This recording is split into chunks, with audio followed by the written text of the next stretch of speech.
Coach, first game, home game ninyo, and nindot ninyo ipakita, 10-2. So, unsa ni siya ka-impactful sa upcoming games in the city? Dako kay tag-advantage kay ato agining place, no? And the fans is ato agad.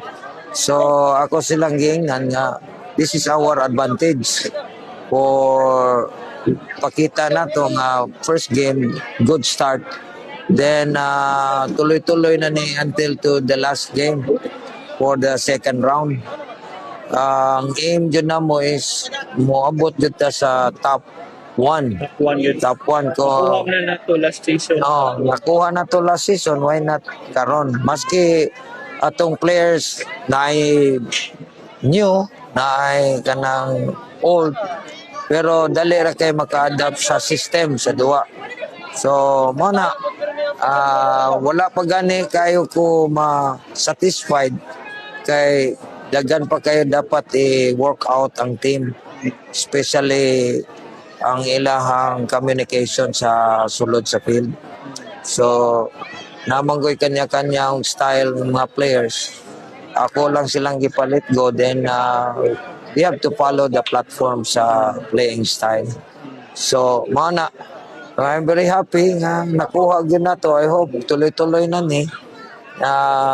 Karong next game na to, then to the end kay atong ipaninguha gyud sa we are number 3 right now. So if we can tuloy-tuloy gyud ang ato ang win, pakuha tag 3 points every time, so na gyud tay chance mo top 1.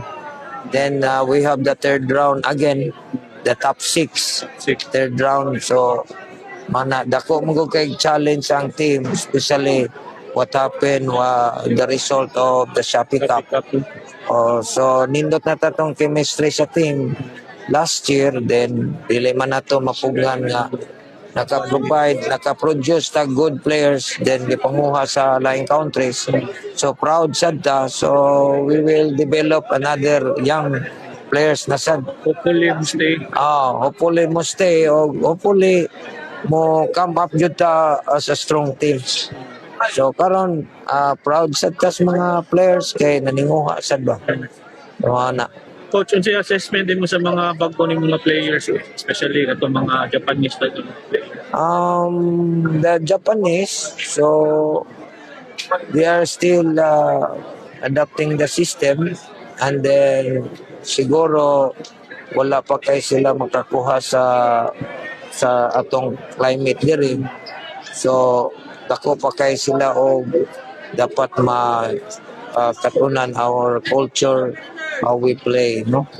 So I hope they can catch up kay kung ibutang nimo tanan ng mga Japanese, nindot man sila og kanang chemistry, ilang teamwork. Pero kung isagol na sa ubang foreigners, medyo napay i-adjust. Dako-dako pa yun adjustment. So mao na, unsaon na lang pag timpla na to sa duwa. So at least